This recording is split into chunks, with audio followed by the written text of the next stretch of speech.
So before considering the differences between SAT and ACT, it's important to consider the similarities.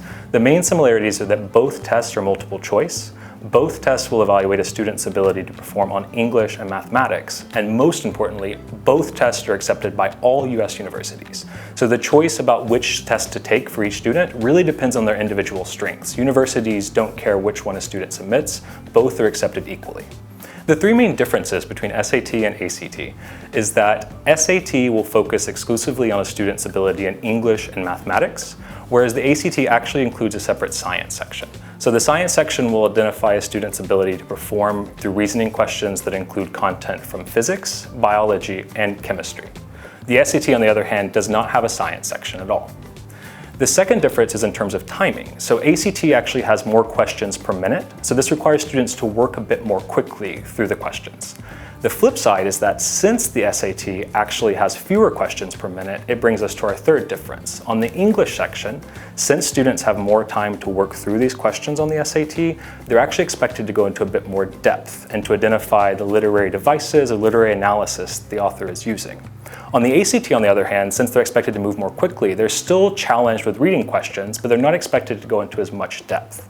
So to summarize, typically we find that students who are drawn to STEM subjects like sciences, mathematics, tend to prefer the ACT because it puts less pressure on their literary analysis abilities and also provides an additional science section where they can demonstrate their skills in these subjects.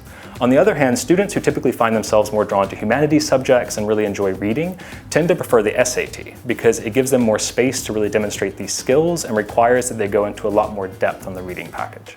In terms of practical differences, there have been quite a few changes to these tests over the last couple years, and the main one that Hong Kong students should be aware of is that for all international test takers, the test is computerized, meaning that they actually have to take the examination on a computer. On the other hand, SAT is still delivered by paper, so it's still a traditional paper-based test. What this means for the practical side is that for the ACT, students actually get their scores back faster because the grading is more efficient through the computerized test. But some students are a bit uncomfortable with the practical aspects of taking an examination on the computer. And for this reason, we feel it's really important that students try a mock exam on a computer-based setting before they actually take the real ACT.